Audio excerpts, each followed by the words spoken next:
John Manson, creator, founder, all things a sea of red. It looks like you got your fan club in the comments tonight. I see the family going wild on Facebook. I love it. Got the Liberty football shirt on. Let me see that. Oh, there it is. Hi, Morgan Weston Manson. Let me see that light blue football. I love that. All right, John, we did this thing tonight where we told everybody to ask you questions. And honestly, I saw a couple of softballs in there. And so I'm gonna have to go ahead and throw you some curveballs after that. We want the unfiltered John Manson. Let's see if you can give as good of an interview as Coach Hugh Freeze when you're asked all the tough questions. First off, comes from the one of the chats here we have. We averaged 436 yards per game on offense last year. Do you know how much we average this year currently? And I guess to make that a little bit easier, since it's a stat, is that over or under 436 yards? I'll take the under. I don't know exactly. Let me guess. 375. It is 419. We're averaging about 20 yards less per game on offense this year than we did last year with Malik, and also with playing really good teams and with four different quarterbacks. So, uh, Impressive. you know what? You know what? And I don't know how many times I've said this on this podcast. Listen, I talked to Bruce Feldman last year, and we were talking about Malik. And he wrote that he was the one who started the Malik hype, honestly, with his article. And oh no, now my mom's in the chat. Mom, get out of the chat. It's a night Oh for boy. family. Yeah, thanks, Nick, for doing that. Um, so, John, I remember. Oh man, I just lost all train of thought. Okay, Bruce Feldman. This is what Bruce Feldman had to say. He when he started the Malik hype, he was like, "Don't panic, Flames fans." Is basically exactly what he said. He said he went through the list of all of Hugh Freeze's quarterbacks and said, "As long as Hugh Freeze is your head coach, you will have elite quarterback play." That's what he said. And I took that to heart, and I basically said, Malik is good. He's going to be an NFL talent, but when he's moved on, Hugh Freeze is going to plug and play, and that's what he's done this year with four guys. So let's get to these questions real quick, and go ahead and ask my first two questions. First, are we going to beat the brakes off of Gardner Webb this week? Well, I appreciate Kyle's comments there, but that was a very coach speak answer. And let's be honest here. Yes, Gardner Webb's a good team. They're a decent FCS program, but when they have a couple of top 25 FCS teams beating them by 2 and 3 scores, I'm not too worried. I understand what Coach Freeze was saying and has said in his public comments. But even with Jonathan Bennett expected to start, even if Brewer is able to play, I still think Liberty will win quite comfortably. But I do agree that they're every bit as good as UMass. That's something Freeze said, and he said they're even better than UMass on offense. I agree with that too. But that UMass score was a little, they didn't really score 24 points on our defense. It was more like 10, and then they got a defensive score and a score on our third and fourth string. But yeah, it'll be a nice, comfortable win. Nice, comfortable. All right. First question from the replies here tonight is basically, why is KSU a good ad for Conference USA, specifically from a Liberty perspective? Let me add some background on this. There were a lot of people on Twitter basically saying, "Hey, welcome to the league. Excited to get KSU. It was a good ad." And then there was the other side saying, "Hey, it's an FCS team. What are they going to add? Why are we excited about that?" So, John, why is it good from a Liberty perspective to add KSU? Well, we didn't know we were going to get this question until a few minutes before the show went on, but I've actually already written an article and it'll be published, I think, on Thursday. Kind of my perspective, my thoughts on why Kennesaw State's a good ad for Conference USA from Liberty's perspective. And the reason why, and I've seen, you made some comments on social media, on Twitter. But yeah, I mean, if we're honest, like, teams are not beating down the door to get in to Conference USA. Like, that's just the truth right now. It's kind of, a conference that's just kind of taking the leftovers, if we're honest. And I hate to say that because that's what Liberty was getting into the conference. Is it took a conference that needed, and we talked about that back in last year. Um, Now I think there's a lot of potential in that conference for some of these teams coming up, like a Jacksonville State. I think it's going to be a good ad here in a few years once they get a few years under their belt at this level. But yeah, back to Kennesaw State. I think based on the teams that are available that are wanting to join Conference USA, they're by far it was a no-brainer addition, and reasons being are. The Atlanta market, yeah, they're not getting a huge pie of that Atlanta market, but they are in the Atlanta market. That's really good for Liberty. There's lots of Liberty alums in Atlanta. Liberty, one of the top states Liberty recruits is in Georgia, so it's great to be able to play there and let those guys play in their home state. Um, Also, it helps Liberty as far as they're the closest team to Liberty at this point in time. Just a 5-hour drive or so from Lynchburg to Atlanta. So yeah, it's great. I think they have a great potential. They also have something like 30 some odd thousand fans or students, current students. It's a commuter school, so they're a big school. A lot of alumni, and I think they got a lot of potential, and I'm looking forward to it. I think they're a great addition to the league. Let's look at who we had to add. Okay, who was it? It was going to be an FCS team. There's no FBS team that's going to switch conferences in Conference USA, especially without us adding our knowing what our media deal is. There was a second part of that question was there was another question related to Conference USA, and it was, will they get to 12 teams by 2024? And is that tied to or related to the media deal that they're currently negotiating? I guess that hasn't. It should be coming out soon. Um, what are you hearing in terms of will we go to 12 teams in Conference USA? And is that tied to our media deal, or is that just something Conference USA wants to do on their own? Sure, I see a comment here from our main man Turtle about Kennesaw 63-18 last 7 years of FCS football. They really, just to kind of add color to that, they're one of the top FCS programs in football the past 7 years since they started up and have made the playoffs and won some games in the playoffs. Also very good in baseball, some of the other Olympic sports as well too. But yeah, as far as getting to 12 teams. If you would have asked me about a month or two ago, I would have said yes. I think that would be a top priority for Conference USA. I still think that's a possibility. I don't think it's necessarily a slam dunk at this point in time. This stuff changes, week to week, month to month. But at this point in time, I don't think that Conference USA will be at 12 by 2024. I think they're kind of safe at the 10 right now and kind of, just waiting and seeing what's going to happen,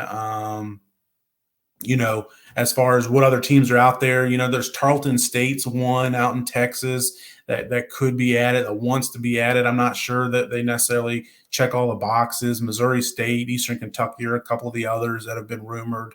So I'm not sure the interest is there quite on both sides, or some of those are on the Conference USA side. So yeah, and then I'm not sure if you asked it, but I saw it asked is about the media deal. Is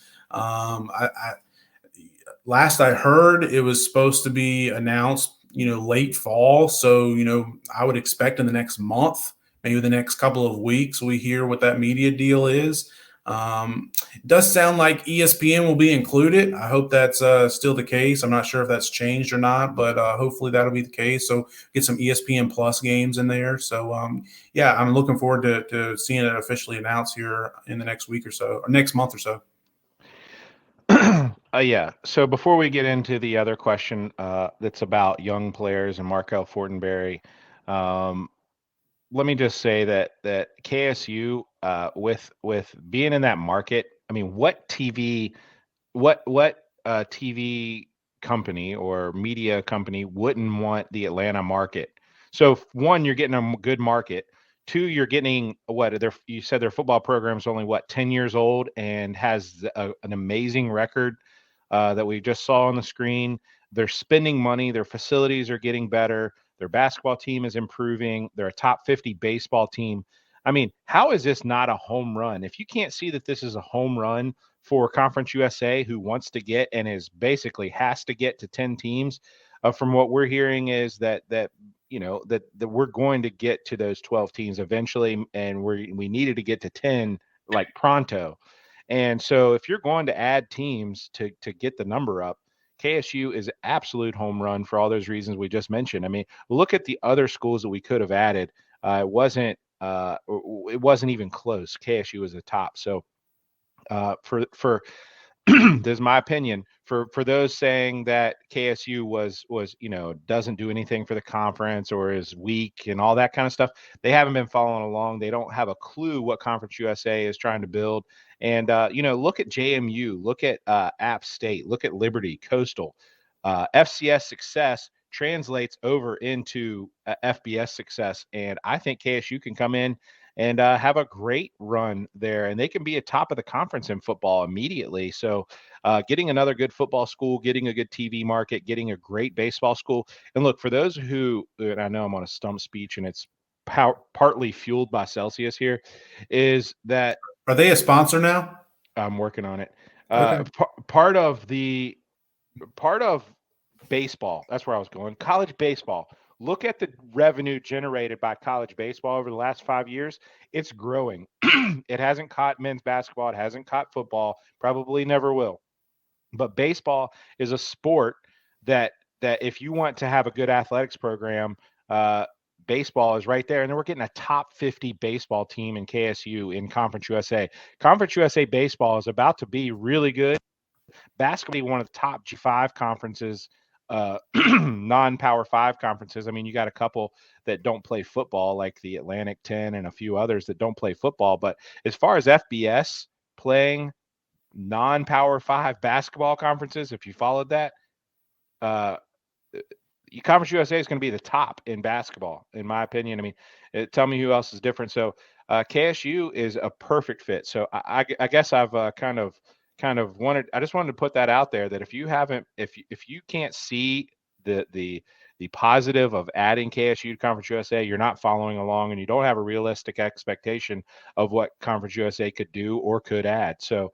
Yeah, and I'd like to add to that before we jump to the next question is even if you think Kennesaw State is not a good addition for whatever reason, which, I think we've laid out why they are a good addition, but even if you think they're not, hear this, we kind of both alluded to it already, but basically this new media deal that's in the works, based on everything we're hearing, they pretty much said to the Conference USA, you need to add another team. You need to get to 10. So it's not like you can just stay at 9. That wasn't really necessarily an option. They needed to get to a 10th team, 10th member, 10th football playing member for inventory of games and other reasons.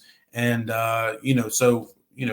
you had to add somebody. So out of everybody that was available, Kennesaw State was a home run, especially from Liberty's perspective. Say it again. Best combo conference, best combo G5 conference. You're not going to be able to talk me out of that one because basketball is so good and football will be good in the next 3 years. Give us 3 years and come back and check with me in Conference USA and see who has a better RPI or whatever that ranking is that we're going to look at. And baseball is, it's going to be a top 5 or 6 conference overall in baseball. I mean, there's some Dallas Baptist, Western Kentucky's okay, but Liberty, Louisiana Tech, Kennesaw State, it's a very good baseball conference too. Yeah, we've met our 30-second baseball quota on this show already this year, so we're doing good. All right, here's the next question. It's more about the young players that you're seeing in practice. Specifically, Markel Fortenberry. Will he play 4 games this year? Why haven't we seen him on the field so much? Who are you seeing in practice that we don't see on game day that we should be excited about? That's kind of combining 2 of the questions we got. All right, well, let's start with Markel. First of all, Markel has tremendous upside. Coach Harris, the wide receivers coach, Maurice Harris, said that in training camp. Coach Freeze mentioned that as well back in training camp. But Liberty's got a lot of veteran large, outside receivers, with a lot of length. Javian Lofton, he's even playing in the slot. CJ Daniels, who's now going to be redshirted.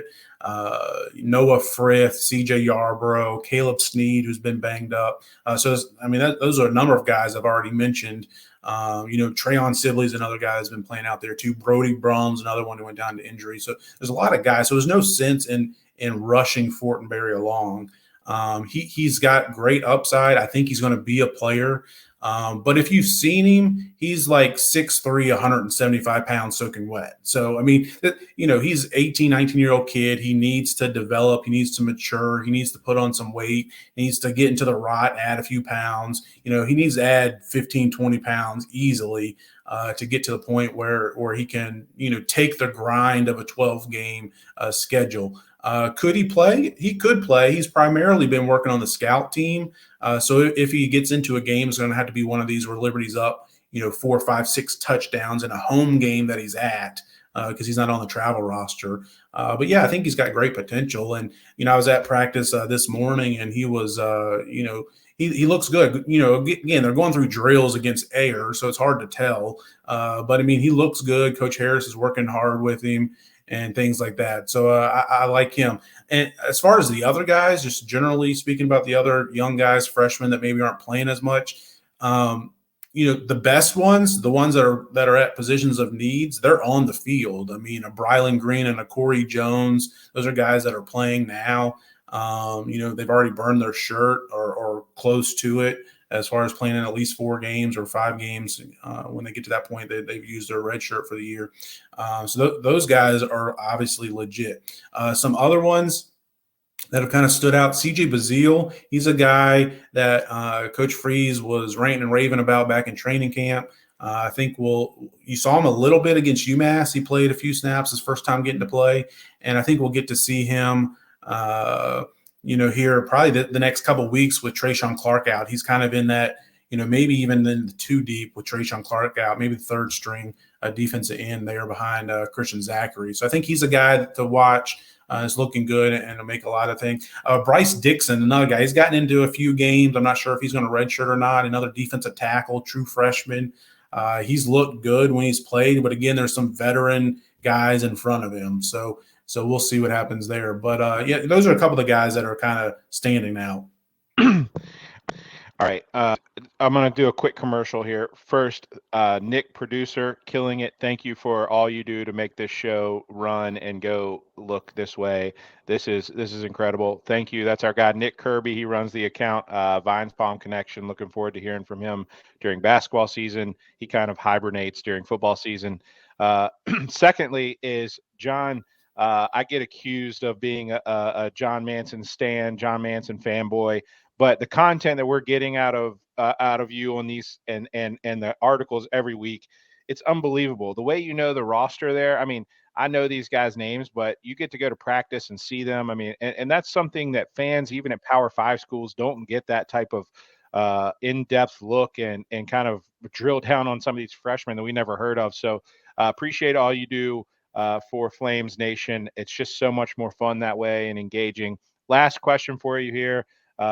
Is about, let me see, I forgot what it was. About ranking. If we win, what is your opinion if we win Saturday at home against Gardner Webb? Then we'll have a really what could be a top 25 matchup. Not sure if BYU will get there or if they are there or not. What is your thoughts on us being ranked before we play BYU, after we play BYU, and at any point this season? Where are we at? I think you had told me that we got a few votes in, I think, the coaches poll for top 25. So we're starting to creep up there. In most of the rankings I'm seeing, we're in the 40s, maybe close to 50. Where are we in terms of being top 25, and could we be top 25 before we play BYU, or do we just need too much help from others? Yeah, there's zero chance we'll be ranked going into the BYU game. Yeah, you are right. We got 5 votes in the coaches poll this past week, which is great. But a win over Gardner Webb, even if it was 120 to nothing, it's not going to be enough to get you into the top 25. Even if just absolute haywire goes down this weekend. But yeah, I mean, I actually wasn't even, thinking about checking the polls to see if Liberty was getting votes. So it wasn't until later in the day I actually looked at it and realized, oh, wait, Liberty did get a few votes. So that was good to see. Still not getting any votes right now in the AP poll, which is fine. But, it's really kind of remarkable. I went back and looked. after I noticed that we had gotten those 5 votes in the coaches poll at the last 2 years, 2020 and 2021. There was a streak. I don't have the stat in front of me, so I don't have it right now. But there was a streak of like 18 weeks that there was a poll released in those 2 seasons that Liberty was ranked or receiving votes in 17 of the 18 weeks, which, there's been a lot of hoopla about that team up in Harrisonburg that's gotten ranked this week, which good for them. Congrats. But let's do it 17 out of 18 weeks, or at least get votes 17 out of 18 weeks. That was pretty impressive. Something Liberty's done in their their third and fourth year in the FBS, or maybe second and third. But yeah, so very impressive. But no, I don't see Liberty getting ranked for next week. Now, BYU could slide back. They dropped out of both polls this past week when they lost to Notre Dame. Now, if they beat Arkansas this week, they could, depending on what else goes on, they could slide back in at 24 or 25. So it could be a ranked team coming in here next week on either ESPN2 or ESPNU. And, if they do that and Liberty were to beat them, then I think that at that point in time, Liberty would be, 7-1. If they're not ranked at that point in time, they would be 26, 27, 28, somewhere right in there going into the bye week. So I certainly think that they could launch into the top 25 with that. Now, having said that, I hate to bring up Wake Forest and keep talking about that, but we talked about it that week. If they would have been able to pull off that upset, they would be ranked today. But Liberty's got a really good resume if you look at it. If you look at the strictly wins and losses, I mean, to be 5-1 at this point in time, and the one loss coming against a top 15 Wake Forest team by 1 point, you don't get much better than that as far as a resume from a G5 school. All right. We will, Matt. We'll preview the BYU matchup here next week. I'm not going to look past the Gardner Webb. So I've been in Williams Stadium where Gardner Webb had a field goal to beat us, and I believe it doinked off the field goal post. So Hugh Freeze has a way of getting me nervous every week. All right, John. I appreciate your time, man. You're the man. I know that I loved. Man, I don't know how our families got into the chats, but they found us. They found our secret spot where we come and we can talk about Flames football. I thought that my family would be asleep by now. Yeah, well, my mom is apparently watching YouTube tonight, so that's how things go. All right. Okay, look at there, college poll tracker. What's that, from 2020? Okay. Oh man, that is awesome. 2020 season, you can see. Good work, Nick. Awesome. I still can't read it yet. I don't know what it means, but it's showing where Liberty was ranked. Oh, every week in 2020. So we started out 40, 33, 27, 25, 22, 21, 27. All the ones with the red dots. And if you're listening on the podcast, I'm sorry, go back and watch on YouTube, but see red. We ended at 17. We ended the season at ranked 17th, but 40th, that red dot, is when we first received votes. And then we received votes throughout the rest of the season. And then, if you remember, going into 2021 with a lot of us thought we were going to be ranked in the top 25 in the preseason with Malik back, but we were just on the outside looking in. Matt, I'll give you some a 5-second teaser on BYU because I'm looking past Gardner Webb. I'm fine saying that. No. Oh. I'm fine saying that. We have a very good chance if we have Brewer healthy and ready to go. If Brewer is as close to 100% as he can be, because I don't think we're going to have Salter back by then based on the news that came out here in the last day or two. But, yeah, I do think we have a very good chance, provided Brewer is healthy. Very big question mark. And if so, it's pretty close to a coin toss in my mind if he's healthy and 100%. Well, John, yeah, you just did it. You just put the jinx on us, and I appreciate that. Look, Gardner Webb only beat Coastal by 5 at home. I don't care. I'm not worried about it. All right. Coastal's trash. Well, neither one of us can prognosticate. Let's get to the main man that can prognosticate. Hopefully, I've heard that he's available. He kind of went missing on me the last 3 or 4 days. I don't know if we did something to tick him off, or if he's just into the Yankees playoff run right now, or I believe his agent might be up to some fishy, like negotiation tactics. John, we got to get with corporate and see what we can work out to keep this man going. The people love him. He's the people's champ. And let's bring him in, Richie Longshots. Thanks, John.